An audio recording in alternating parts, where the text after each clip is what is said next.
Our speaker tonight is Professor Sami Shalom Chetrit, a poet, writer, and filmmaker. He was born in Morocco and raised in Israel. He has published 5 poetry collections in Hebrew. His novel Ein Habuba has been translated into English and published as The Doll's Eye. He has also produced and directed 3 documentary films. Professor Chetrit is the author of Intra-Jewish Conflict in Israel, White Jews but Black Jews, published in 2009. And with that, we welcome Dr. Sami Shalom Chetrit. Thank you for joining us. Okay, so good evening. Thank you for having me. This will be my first talk ever at 3 a.m. Yes. So bear with me. You know, during the army service, we used to go to sleep with our shoes on. So we'll get up very quick and save sleeping time. But I'm okay. So I assume, I mean, I know you watched the film version of the TV series, documentary series, Ma'abarot, or transit camps. I don't know how it was translated in English. And well, first of all, rest assured we don't live in tents or shacks anymore. I mean, we're doing a big leap to the present time, or fast forward. Really, this is what most interests me. Although I write about the past, I always, my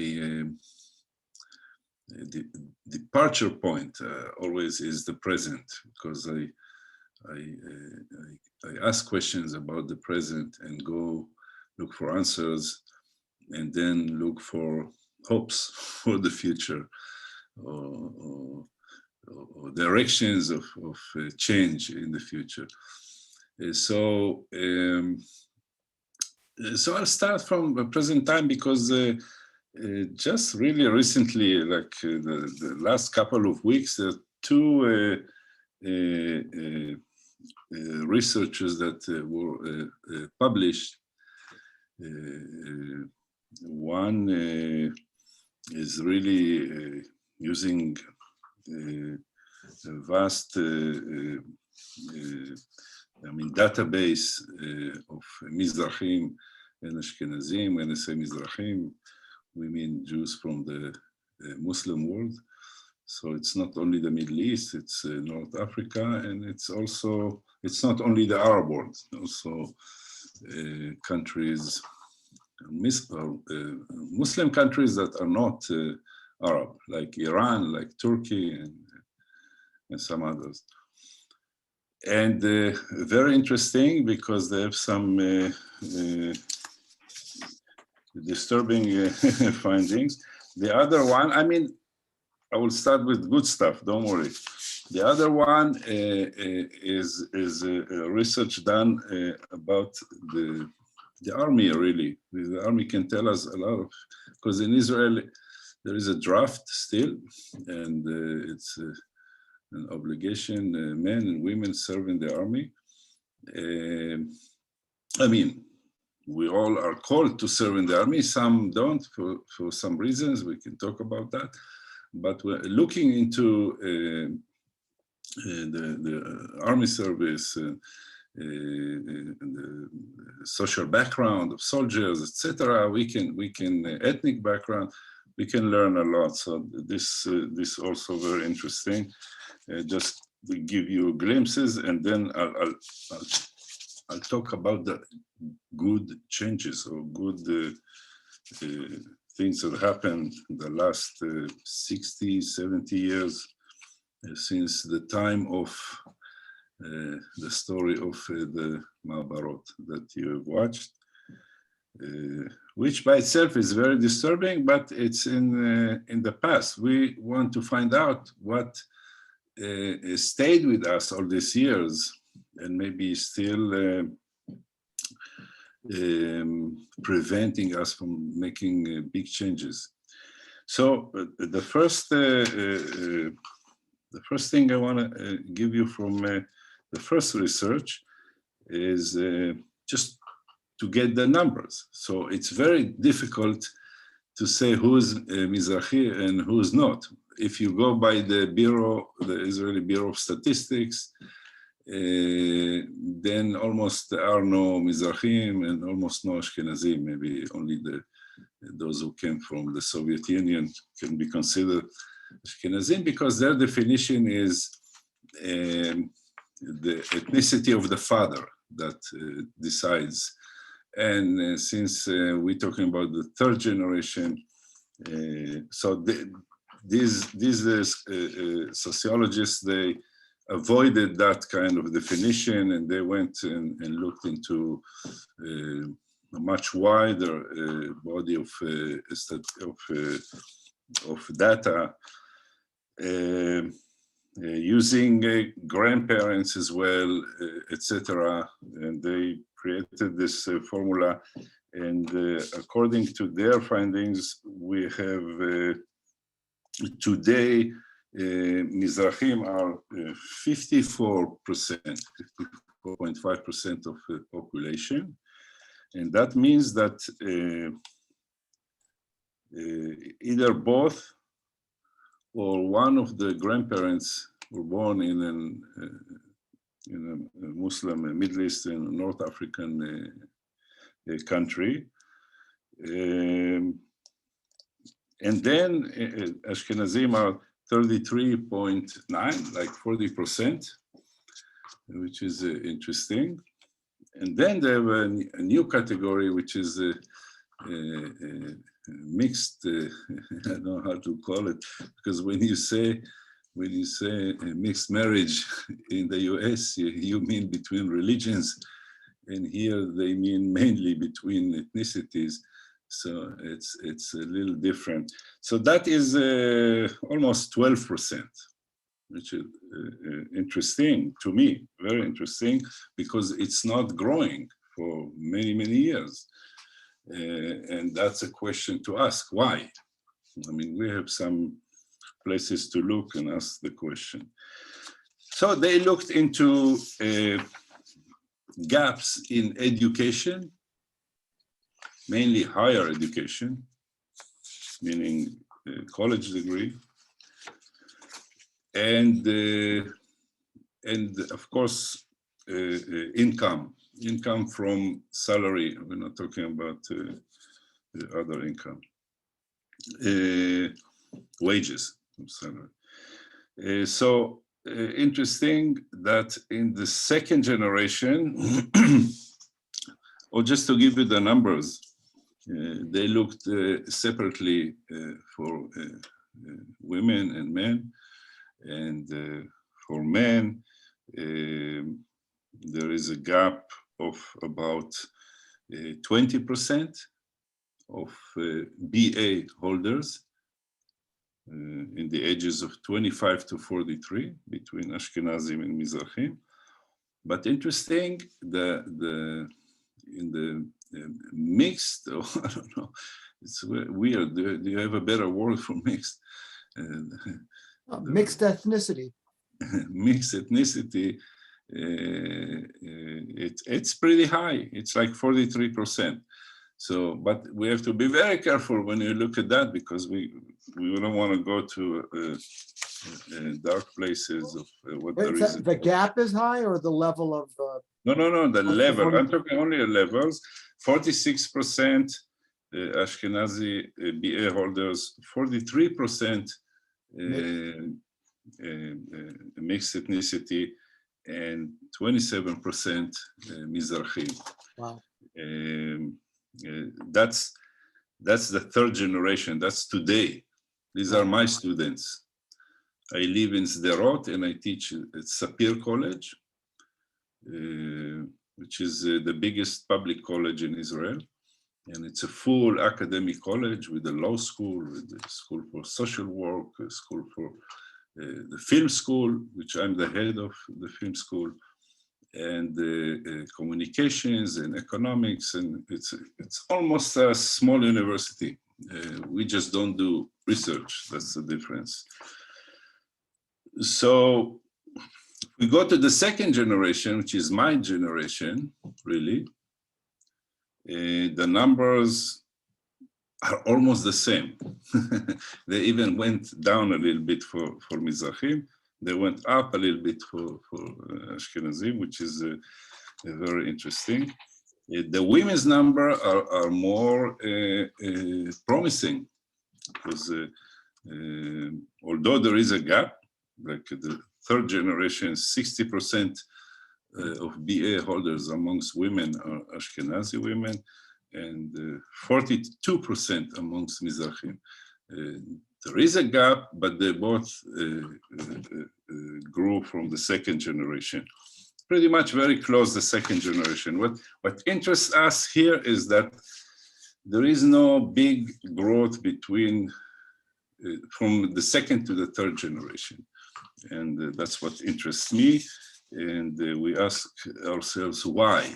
There's so many, I mean, we look at the numbers, and then of course they have their a little bit of interpretation, but many people ask why, especially for the last couple of weeks since this was published.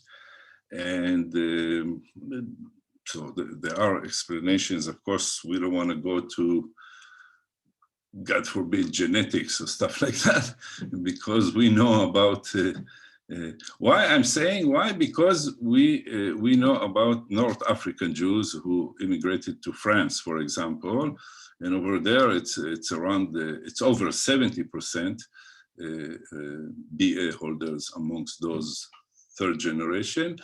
In Montreal, also a big community of North African Jews, it's much higher. It's over 80%. So it's interesting. So we rule out that department of explanation, and then we're left with what are we doing wrong now? I said the state, because I'm not talking about myself or my friends or my activist friends, because I've been an activist, social activist for many years. Not so much today. I'm in the academia. Mainly, and that leads, of course, to continuous gaps in income, which is still, for many years, 20% gap between Ashkenazim and Mizrachim in favor of Ashkenazim. And of course, when you ask that question, we go to education, we go to higher education, and we go to high school quality, etc., etc. And this is what brings us to our discussion. The other number, other research, which surprised many people, but shouldn't surprise people who live in the US or France, for example. It's about the military. It's a little hard kind of information to give you, but they checked, they went right to the casualties of the army, which is very, very hard even to read. 73% of soldiers killed in action are Mizrachim today, in recent years. Very interesting, because if you look at the numbers, in the 50s, in the 60s, will be the opposite, even much higher Ashkenazim, losing their life in battle and in action, etc. That triggered a big discussion. What's going on? Who's going to the army? Who's really joining? It didn't surprise me, I have to tell you. I mean, it's a crazy number, but it was verified by other scholars of the army, and it didn't surprise me because it happened in the US since the draft was canceled and the army became, how do you call it, like army of mercenaries? I mean, people who get paid to be in the army and get some benefits. You can see the numbers today, also in the US, and mostly will be non-white people desert the army. The army used to be for Israelis, it used to be, we had so much respect. It was a place to grow into civilian life, to do a career in the army and come out and be respected everywhere you go. Of course, if you are an officer, of course, if you are a higher officer, or you are in intelligence, or you'll be very, your skills will be very valuable in the civilian market, etc. And that terrain was deserted pretty much by Ashkenazi youth, which is interesting. Mostly concerned with and when I say Ashkenazi youth, I mean also middle class Mizrachi youth, because there is no such thing a homogenic Ashkenazi neighborhood. I mean, unless you go to a kibbutz, that would be very close, it would be like 90%.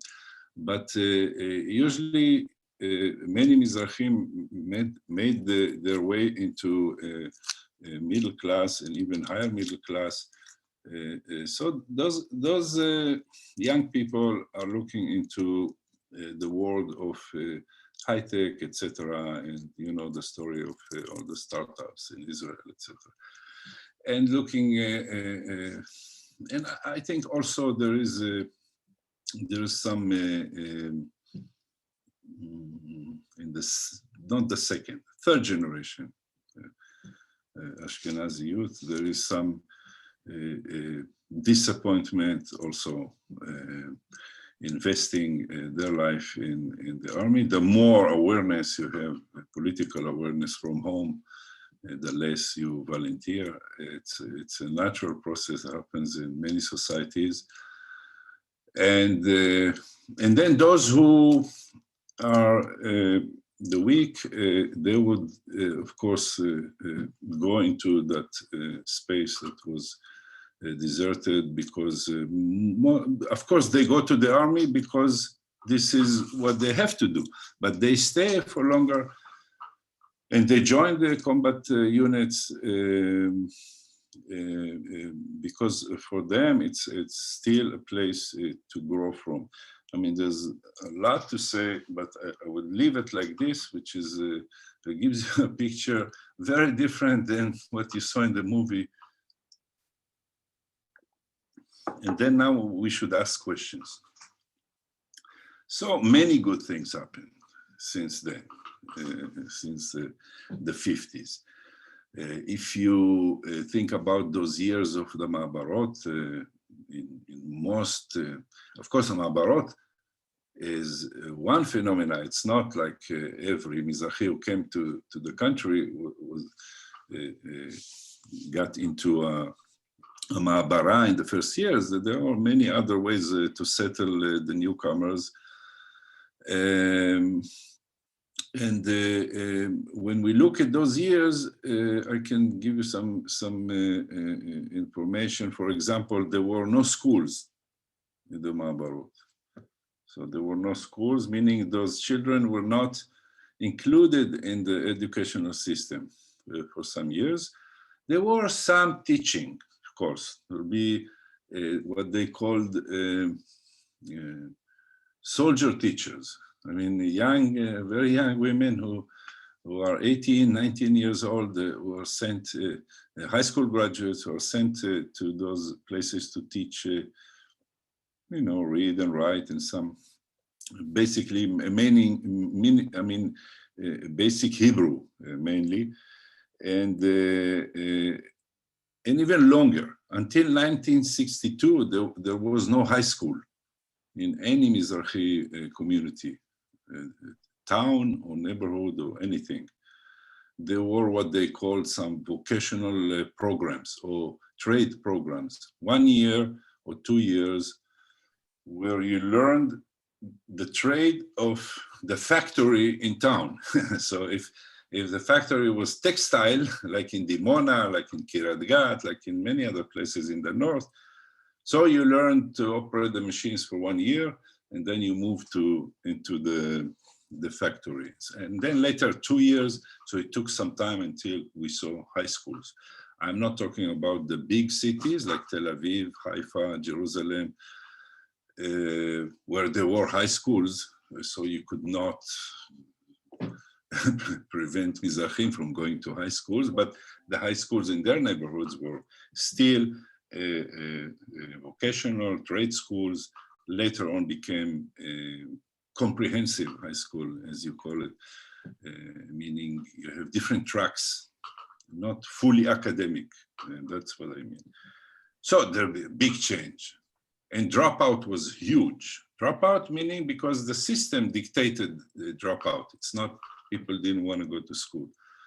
If we jump to 1971, dropout was around 70%, 70, in Mizrahi neighborhoods and towns, which is huge and crazy. I mean, I'm talking about 15 to 18, the ages 15 to 18, 70% were just walking around the streets, I don't know, looking for something to do or work, and you know, that leads you into not such a great place. Even the army sometimes did not even take those kids for service.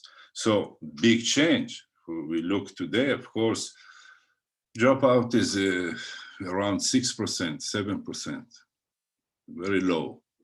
So big success, 12 years of high school, most Israeli kids in general, including Mizrahi kids, including new immigrants, they stay in school and go to school, and it became something you do. You go to school and try to finish high school. Now, the quality of that high school, that's a different question. I mean, the quantity is good. So you finish 12. Here's the question, what kind of high school you went to, and why is it different from town to town, from neighborhood to neighborhood, from the periphery to the center, etc. Because it's all public schools. We have very, very small percentage of students who go to so-called private schools. We don't even have fully private schools in Israel. There are semi-private that get support from the government and get tuition from the parents. Both less support from the government, tuition, because no one pays tuition like in the US in public schools. So then the question is, do they all go to matriculation exam, or they study for the matriculation diploma? Yes, big numbers today, big numbers. You can see towns, Mizrahi towns like Ashdod, you have 70% graduating with the matriculation. In many other towns, 50%, 60%, and some of them even close to 80%, which is good. But again, we ask what kind of matriculation exam, what you call in the US AP classes. So there are many of those are missing, like in math and English, very important, science, etc. Very difficult to bring science teachers, etc. So the big achievement still, there's a way to go, of course. So what I want to say before I continue, all these changes happen because of activity from bottom up, because there was no decision by a government before a struggle. The big decision ever was by Golda Meir, was after the revolt of the Black Panthers, or the protest of the Israeli Black Panthers. Hope you heard about them. I made a documentary film about them. You can watch it one time. And in 1971, so after 1 year of Golda did not like these people, she even called them, they're not very nice. She said, I met them. It's a very famous phrase, Hem lo nechmadim, they're not very nice.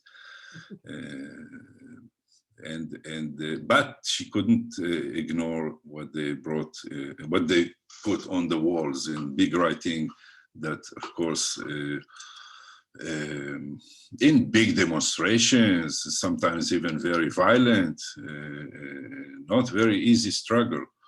And she created a committee to, well, she gave it some kind of a nice name, a committee to investigate the poverty of youth in Israel. Well, we knew what she was investigating. And then after that, a year after that, they doubled the budget. And all those, of course, all those social education, etc. aspects of parts of the budget. And that budget even received the nickname Taktiv Pantherim, or the Panthers budget, because everybody knew. And things since then changed a little bit. I mean, the pushing, there's so many people involved in pushing kids into schools and keeping them in schools, etc. So things happen always from bottom up. The government never, ever volunteered to come up with a new policy without any pressure, which is always puzzles me, because I did my research, my book. I went from 48, I even started in 1920 when the British arrived here, but from 48 until the 2000, and I couldn't find a reform that the government just like that volunteered to start without pressure from the streets. And maybe that's the nature of it, I don't know. So many things, of course, if you go to developing, so-called developing towns, still they call them developing, I don't know why. But if you go to where I live now in Sderot, where I grew up in Ashdod and the entire Negev in the north, of course, you see new housing, you see development, you see community centers, which we call matnas, things that I don't remember as a child, of course, and big schools and modern schools, etc. Things has of course changed very much, even on the academic level.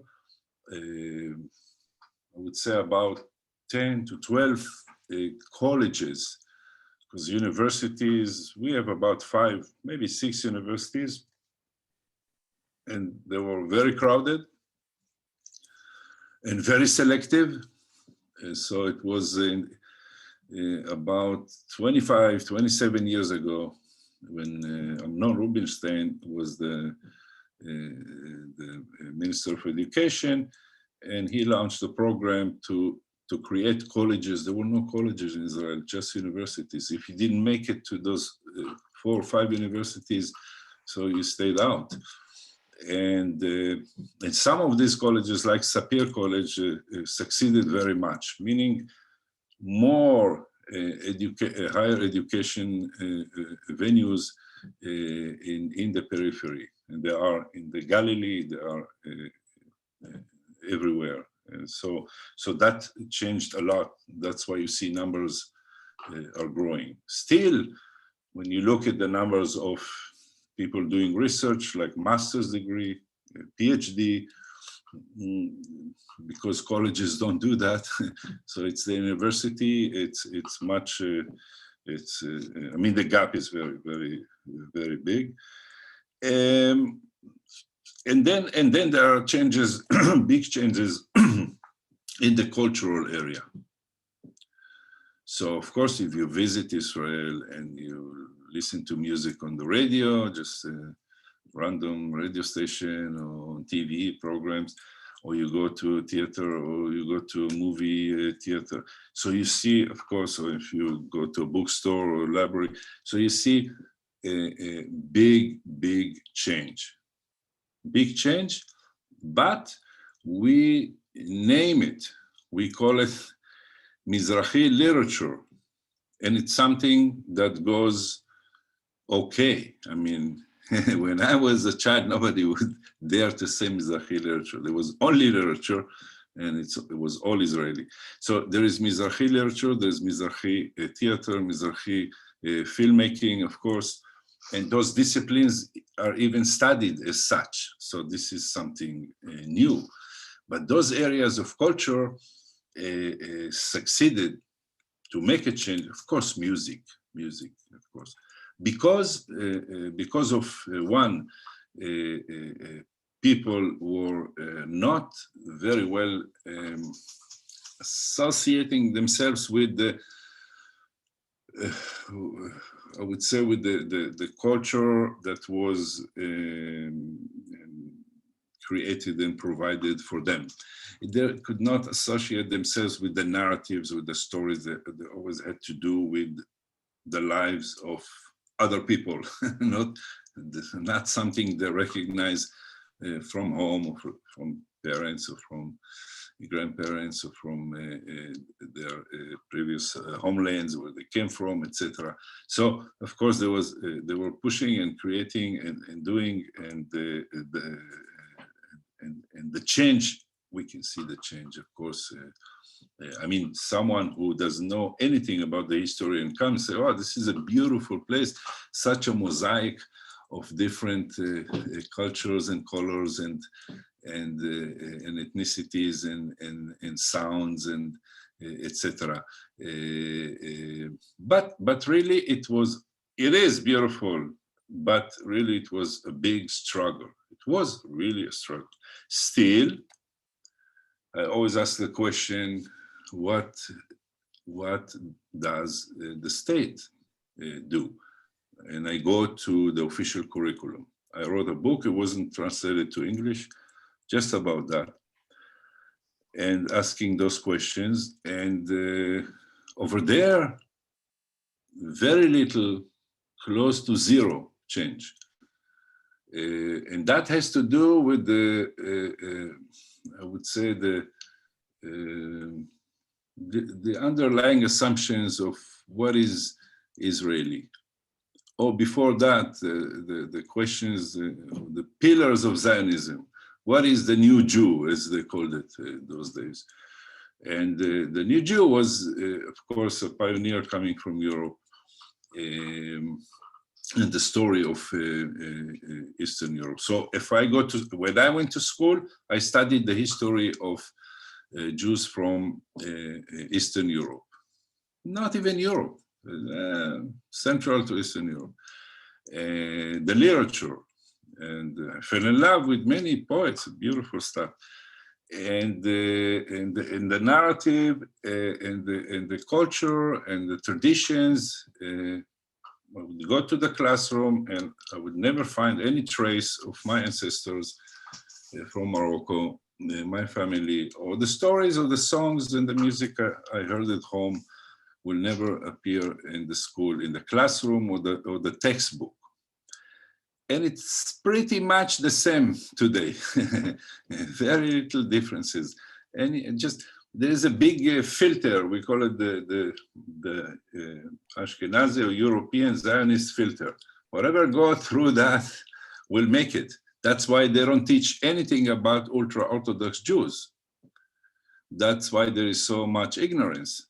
So we know the chain reaction. If you don't know your neighbor or know nothing about your neighbor, so you are distancing yourself from that neighbor, or the other, as they call it, and you're afraid, and you make some, and you create some a screen of stereotypes and myths about that other, and that leads to hatred, and that leads to so it's the same with the Haredim, as we call them in Hebrew.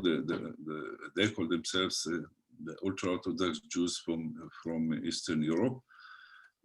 We teach nothing, really zero about, and I always find it very amusing and terrible at the same time, because I tell my colleagues, don't you want to teach about your ancestors? I mean, 4 generations ago, you all looked like these people, most of you, like 80%. why are you so hostile to them?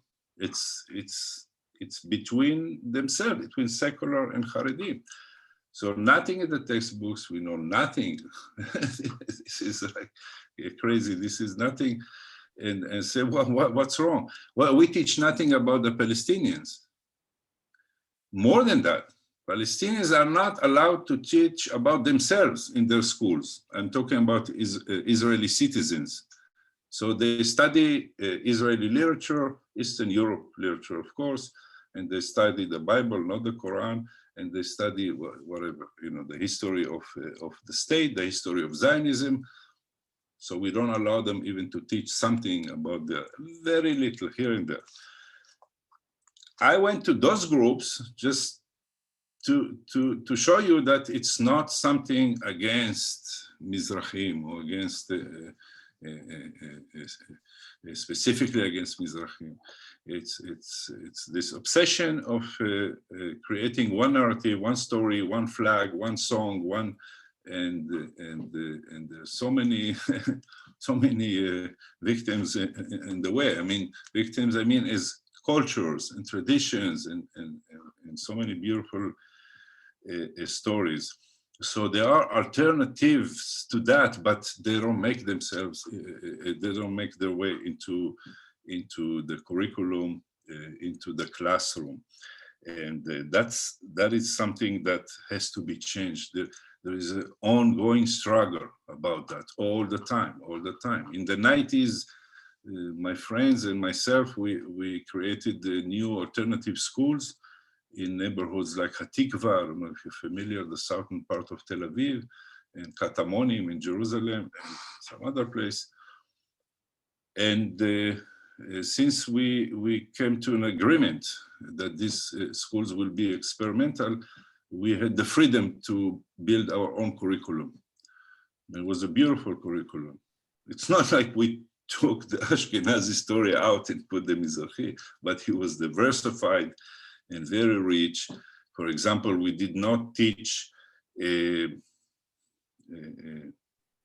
only because they don't teach any Jewish studies. So it's funny because it's the Jewish state, so-called Jewish state, but they don't teach any. You can go from K to 12 if you didn't go to a specific religious school. Yeah, most of Israelis, like 70%, don't go to religious schools. You go to public school, we call it general public school. From K to 12, you're never going to see the prayer book. You're never going to see a page of Gemara or the Talmud. You're never going to see any scripts, any holy scripts, which is crazy. And we raised so far 3 generations of ignorant Jews. They have no idea about nothing. So it's depriving them from the very business. That was the obsession of secular, socialist, atheist Zionism, which Ben-Gurion was the model for that. I mean, they taught the Bible. Of course, they picked and choose those chapters who can serve heroism and all that, and some other stories from Jewish history. Very selective, very, very selective. So we taught, we called it Judaism in our school. It was a general school, but the students got to meet Orthodox rabbi and Reform rabbi and a woman rabbi, Reform rabbi from Jerusalem, and a conservative rabbi, and they got to to be exposed to so much, and in those meetings, we saw the gap, how much they were afraid to even talk to a Reform rabbi, because God forbid, he has no kippah, they said. What's going on? Is that a rabbi? And but it was very good for them, very, very enriching. And but that was a small model, that we offered the entire system. Of course, they did not accept. The big paradox is the state of Israel still do not accept Reform Judaism, which is always, for me, it's very disturbing, to say the least. I lived for many years in the US. I married an American-born woman from a Reform, good Jewish Reform family, and we learned to respect all traditions. And in this country, it's they gave us a hard time getting married here. It was just it was so bad. They had to research her background 3 generations back. I regret that I went to get married in the Rabbanut, in the rabbinical, because it was very humiliating. She had to prove she's Jewish. And just an anecdote, but this is the situation today. So I'm not just talking about the flaws of the educational system, the curriculum vis-a-vis the Mizrachi. I'm talking in general. It's very narrow-minded, monolithic, sometimes very blind to other things. Just one more thing, and then we will go to questions, because there's so much to say. So there is a big success, of course. As I said, more people go to high school. I mean, you can open the TV and see faces from all colors, and because it sells commercials. It happened in the US.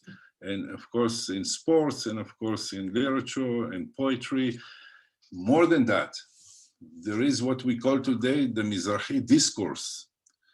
And it's an official, you can Google it. It's an official term. If you go to the academia, there's something that has been talked about always. The Mizrachi Discourse, meaning the Mizrachi angle at looking at society, culture, etc., which is a big success of the activity, mainly of the 90s, which was mostly intellectual and cultural. So we can see that today. What else I want to throw here before we can go to some questions?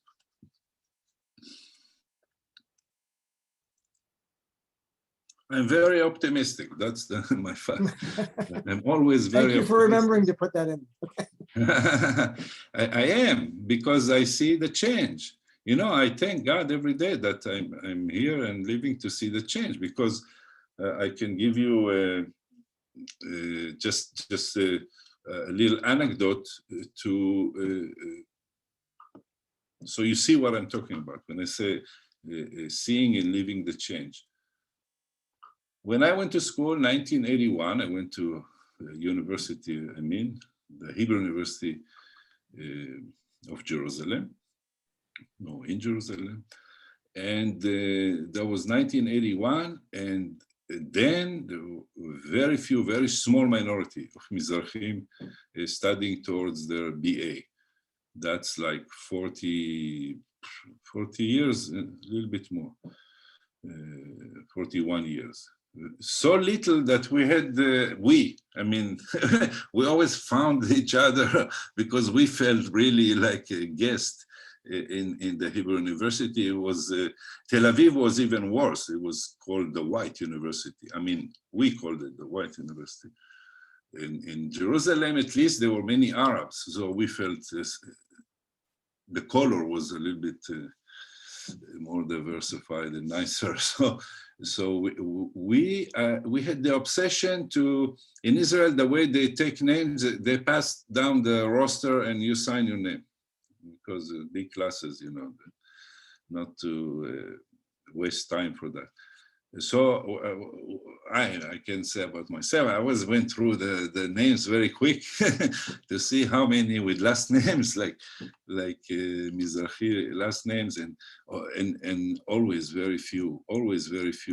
And when I went to the masters, became fewer and fewer. Of course, when I went to my PhD, I knew maybe one person doing PhD. At my time, you know, in my group, would be more. So fast forward, I'm a professor walking into a classroom, and I would say at least, not to exaggerate, at least 50% will be Mizrahim. And that's not even the point. It's not an issue for them. I mean, they acknowledge themselves as Mizrahim. They call themselves Ani Mizrachi. And which this is unheard of, because in my time, you try to hide and keep low profile. Sometimes we were walking the corridors, let's not make too much noise, so they won't notice us. We were like joking. But today, they talk about their identity as a given. This is big success. And it doesn't, how do you say, take lessers any of their Israeliness. They feel full Israelis, proud Israelis, but they are proud of their ethnicity, of their Mizrachi, although these are kids, they are 20-something years old. So these are like 3.5 generation, maybe almost the 4th generation. My kids are older than those kids, and this is the big change. This anecdote to show you in 40 years. That's why I'm so optimistic, because you cannot achieve real progress, and there are many problems and issues. We don't want to go into all the politics, etc., right and left and all that. But you cannot, if people don't feel belonging and don't feel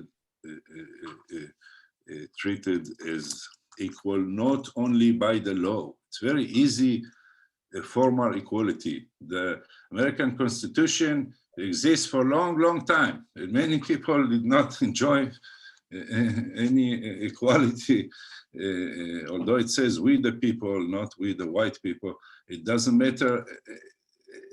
This is something formal to say you are equal in the eyes of the law. You want more than that.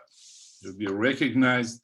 You don't have to be ashamed of your colors, because you have to understand, we came from the Arab world, and we came to a place where the Arab was the enemy.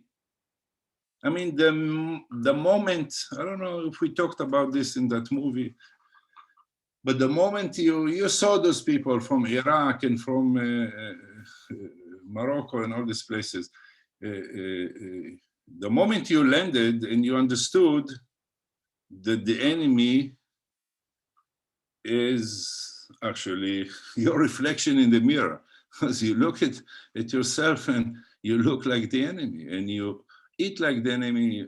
First generation, you talk like the enemy, and you dance like the enemy, and you sing like the enemy. You must be a duck, as they say, because and that is very tragic, because from that moment on, you understand what it is to be the so-called right Israeli. So you have to erase that Arabness, as Ben Gurion said. As Ben Gurion said about the Yemenite Jews, when they arrived, he said he loves them very much because they look like they came out of the Bible. But he said we have to turn the Yemenites as quick as possible from Yemenites into Jews. For him, Jews was something else. Of course, nothing like those Yemenites who arrived. We have to turn them into Jews very quick. Otherwise, they will remain Arabs. That he didn't say, but it's understood. So you come to a place where yourself, your traditions, your everything is the enemy, and you have to start the process of self-negation, self-erasure, and that's worse than someone doing that to you, because you're doing it to yourself. You just go to school and the story, I mean, I grew up on stories. My father even put them in books later, many years later, but I grew up on stories of the life in Morocco and the life with the Arabs, and never bad stories, never. And I go to the classroom and there's nothing reflected there. All I hear is about the miserable life in Eastern Europe, and why we had to redeem ourselves and come to this country and be independent, etc., etc.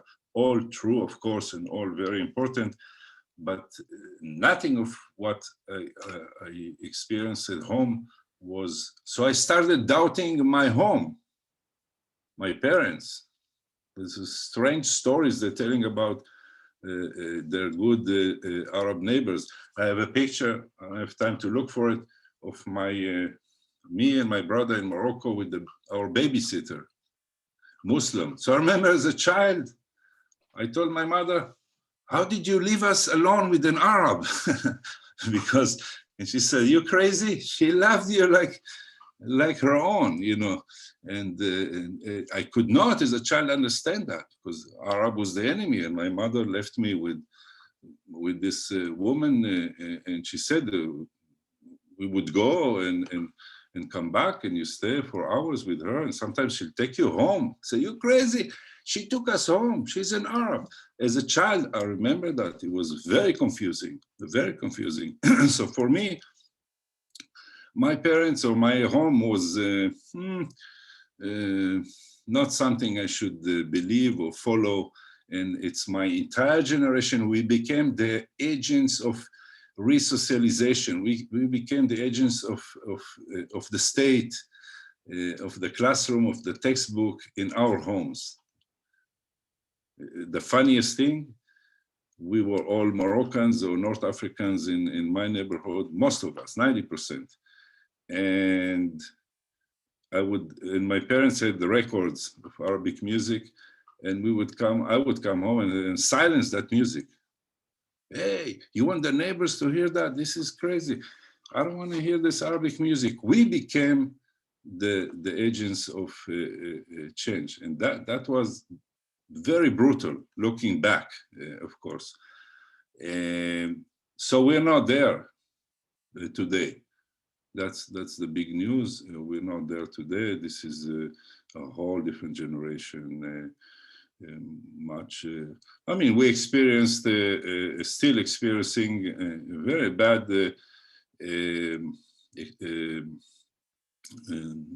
similar, even worse experience with the racist experience with the Ethiopian Jews,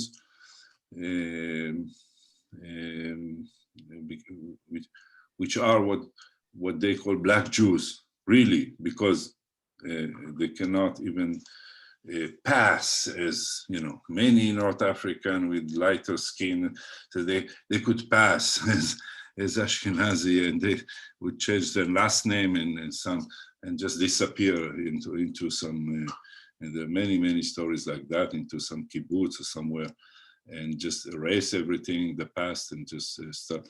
So we're experiencing a big, but the Ethiopian Jews also, the second generation rose up, and you know where they got their inspiration from? African-American struggle. Those are their heroes. Those are the heroes, and the music and everything they follow, and they have clubs, and they have, if you go to the southern part of Tel Aviv, where it used to be what we call the old bus station, and there are many clubs there. They just decided, you know, this is who we can identify with in this big story. So there's much more to say, but let's open it for Let's open it up to questions. Just to start the ball rolling, there was talk about children being adopted, babies being taken to the hospital and adopted by Ashkenazi families, and that was looked into. Do you have a sense of how extensive that really was, or was it mostly miscommunication of deaths? No, they were first abducted, then adopted. Right. So no, this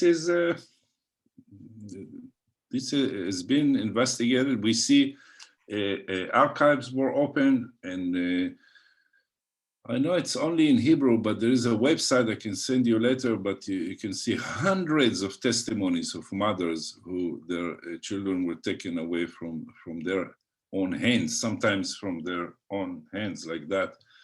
And some others will be taken to the hospital and be told that it's very well documented, and I like that association called Amram, because what they did before older people will just pass away, they went and took video testimonies from them, and you can see so many of them.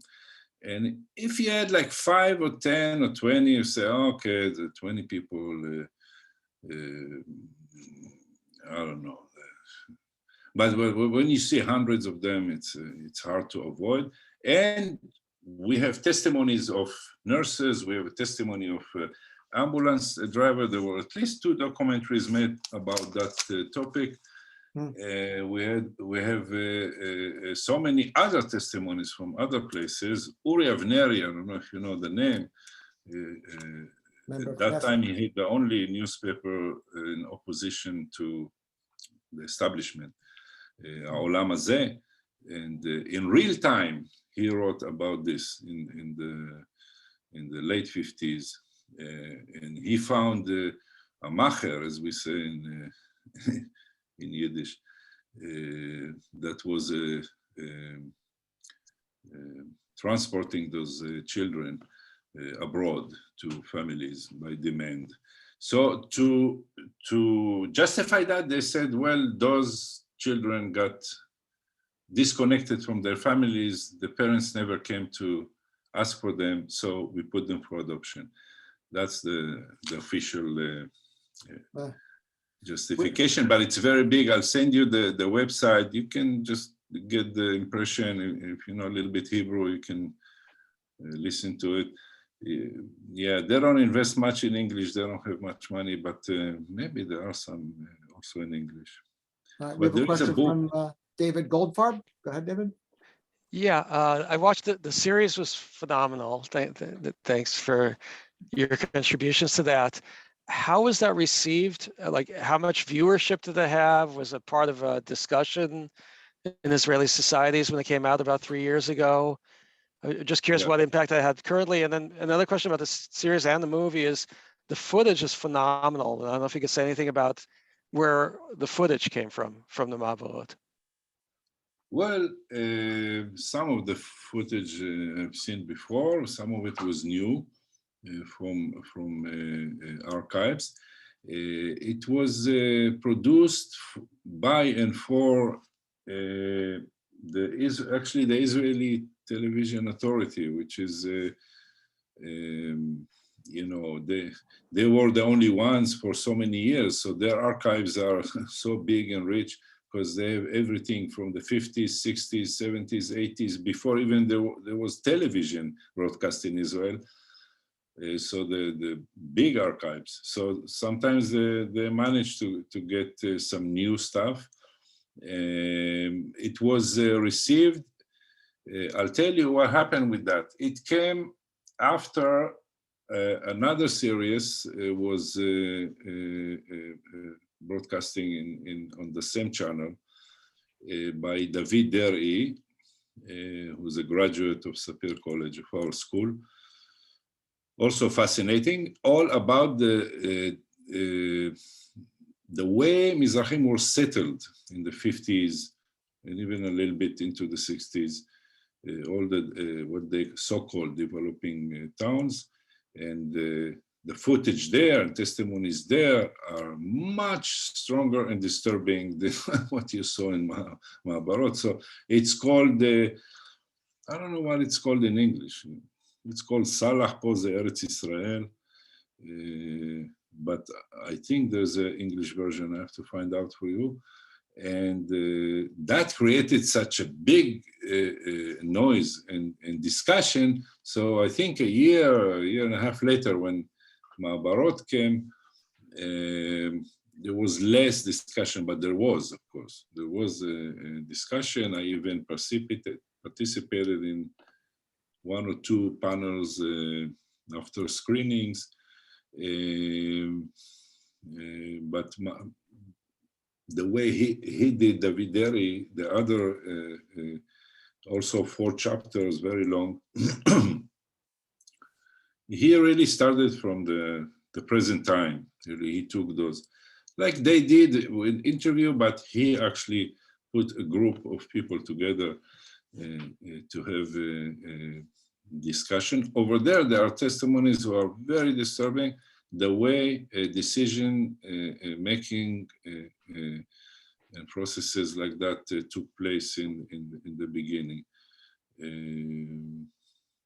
Most of what, for the general public, of course, most of it is new. For me and some other people who know the research and been in archives, it's not very new, but it was very nicely done. So besides my parts, I don't like to watch. I fast forward when I get to my part. I don't like to hear my voice. We have a question from Thank David you. Seidman. Hi, thank you, Sami, for a beautiful talk and your thoughts. I found the movie to be incredibly disturbing, really devastating, and the images will be hard to forget. And I was wondering if there's been any discussion in Israel, in any quarters, about either reparations or something akin to a Truth and Reconciliation Commission, as there was in South Africa, or the type of Truth and Reconciliation attempts in Canada for Indigenous peoples. I know we're not talking about Indigenous in the same sense, but I guess what I'm raising is the question of justice. Yeah, well, I was involved. It's a great question. I was involved in the establishment of it became a big movement in the 90s, the Mizrachi Rainbow Coalition, Democratic Coalition. For the first time, really, so many people came together, from all venues of life, and not only Mizrachim, many Ashkenazim. At that stage, many people who have who holds the values of social justice, etc., and equality, of course, they will join such a group. And we launched two projects, and one of them was very successful, the other less. One, we talked about reparations, but not give me money. I wrote a column once in the 90s. I had op-ed columns in 3 newspapers. I was very busy. So Ehud Barak, when he was running for prime minister, it's very famous. He offered an apology for all Mizrachim, all generations. Of course, when you hear it from a politician that runs into a position, you take it with a smile. So I wrote something about, I accept your apology, I'm waiting for the check. And but what we did really is took issues that very hard to resist. I mean to come against. When you go to politicians. So there were Mizrachi, but not only, some new immigrants, but 110,000 families living in public housing. So we didn't go into that much, but in those towns and neighborhoods, there was no even a possibility to buy your own apartment, unlike other towns in the central part of Israel. So it was all public housing, maybe 4 or 5 different public housing government companies. And so those families were living in public housing and paying subsidized rent for so many years. So we put together a formula, very smart people, not myself, people who do that. And we started putting all the variables into that formula, put the numbers in. For example, this family is living in a public housing for 40 years. They've been paying such and such for 40 years. They paid the value of that place because it's always in a periphery somewhere.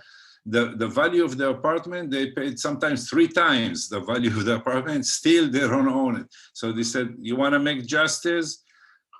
Let's give them the apartment. So we put a formula, so many people, I mean, dozens of thousands, after we managed to pass the law. I mean, we're not Knesset members, but we found people, we went to Knesset members from all parties and said, why don't you push this? And the law was passed, and those people all got their apartments. No more, it was no public housing, it became private property, real estate. Some paid something, some paid nothing, some paid a little bit more, but of course not the market value, never the market value. So that was a big success. It was, I remember it was in my hometown, I couldn't go outside the street because people will stop me and hug me and kiss me, and because we were on TV advocating everything and pushing everything, and that was a big success. The other one is like in any revolution, of course, you know, you have to redistribute the land. That's the first thing they did in the agraric revolution, and we proposed to redistribute the land, because ownership of the land, or not even ownership, just lease. The government gave lease for kibbutzim and very veteran moshavim. That was before even 48. Once Israel became the owner of the entire land of the country after after 48, or actually 49. So Ben Gurion did not trust anyone else but his own. It's very well known. It's hard to blame him. It's hard to blame him. He was just starting. So you had this situation of the kibbutzim being 3.5% of the population, the demographic, holding something like 70% of the land. And okay, when it was all for agriculture, it was justified, it was amazing, but it was not. In the 90s today, almost very little agriculture. So they started using the land for other stuff. We did our research, and we had people in every government office. That's the advantage if when you create a social movement in the 90s, you already have so many young Mizrachim in every government office. They were our spies, and we got every information we wanted, every intel we wanted. So we went and checked how much of that land is used for agriculture. Not all of it, not even half of it. And they're building new neighborhoods, and they're building Luna parks, and building malls, and building, and it's agriculture, you can't do that. So we went to the Supreme Court because no one will try to push such a law like we did in the housing, the public housing, and the Supreme Court, and we won the Supreme Court. We asked the Supreme Court because the lease was ending in 1999, was 50 years for the lease. So what are you going to do? So automatically they were going to renew the lease for another 50 years. So we went to the Supreme Court and we stopped it. There is no new lease. That's it. So there is no new lease, and since then they're drawing the maps, new maps of the land, what we call boroughs, you know, like you call boroughs, like the different, and in a way that developing towns like Sderot, that is surrounded by kibbutzim from east, from west, from north, and from south, all kibbutzim, and could not build, cannot expand, cannot build for the new generation. So now they had to give up so much land for Sderot to build new neighborhood. I live in a new neighborhood, and Sderot is bigger, is now more than almost 40,000 residents, and all the kibbutzim together around it is maybe 1,000 residents. So that was really injustice that screams in your face. So we partially managed to do that because Ariel Sharon at that time was the prime minister, and himself holding so much land, not so far from here, his family, and he comes from a very veteran Moshav. So he managed to bypass that law to satisfy his people, but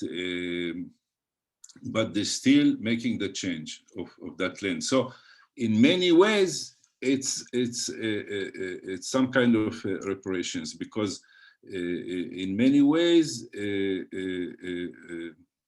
but we still demand, for example, education to college to be free, because for some people it is still a barrier. It's not very expensive, but for some people it is. It's around $4,000 a year. I know in the US it doesn't sound much to some colleges, although I was teaching at Queens College in New York for 10 years, the City University of New York, and we had students who could not pay tuition there, and it was around $5,000, $6,000 a year. It's a public school, yes. And so we still have students who cannot pay the tuition, and of course they need to pay the dorm, and they need money for books and food, etc. So, right, so I think it should we have free. To. We probably have to wind down because it's running late. Yeah.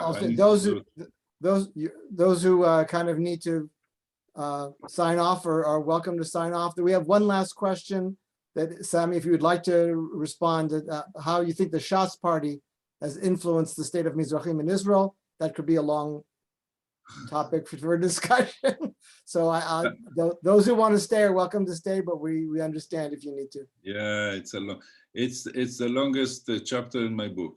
Oh.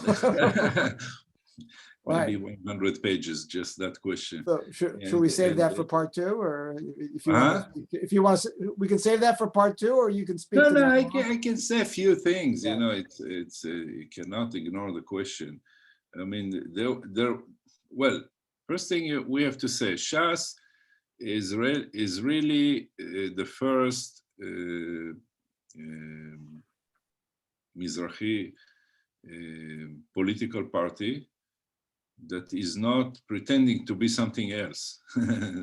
So they raised so much hope when they started in the mid-80s, and mainly later when Aryeh Deri took over and he made the big change, because he went to the periphery, he went to the neighborhoods, and he told people, stop voting for Likud. These are liberal capitalists, and you should vote for us, we'll help you. Of course, he either didn't know how to do it, or was just, I don't know, I don't want to use bad words. Oh, he just, I don't know, the power just got into him, as we say, up to his head, and he forgot why he even started the whole movement. But Shas rose so many hopes by Mizrachim that they can go there and change things and make the justice for them. But I myself very disappointed. I mean, we were all very disappointed, and from even the 90s, we already had no expectations. For example, the public housing law that we managed to pass, Aryeh Deri was the head of Shas. He was against it. He won't even cooperate with us. Just to give you one example, because he didn't like other people talking about justice. Oh, God forbid, doing justice. So Shas is a big disappointment. Big disappointment. It's why, I mean, of course, it was so much hope. you can see in 1997, I think, or 8, they reached the highest number, imaginary number, 17 seats in the parliament, in the Knesset. 17, that's huge. That's very big.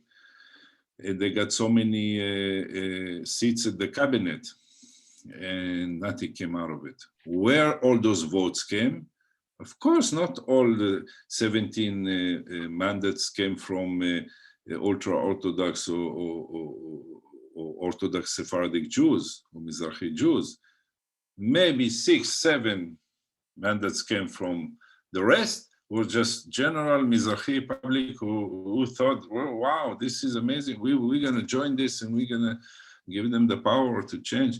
Of course, today you see the size of Shas, which is 7 seats maybe, and it's going to be reduced even to 6 or 5, and that will be really the core group of Shasniks who, Shas, big disappointment. Of course, Shas doesn't speak the language, just really just, as you say, from just lip service, you know. They just use the jargon, so-called, you know,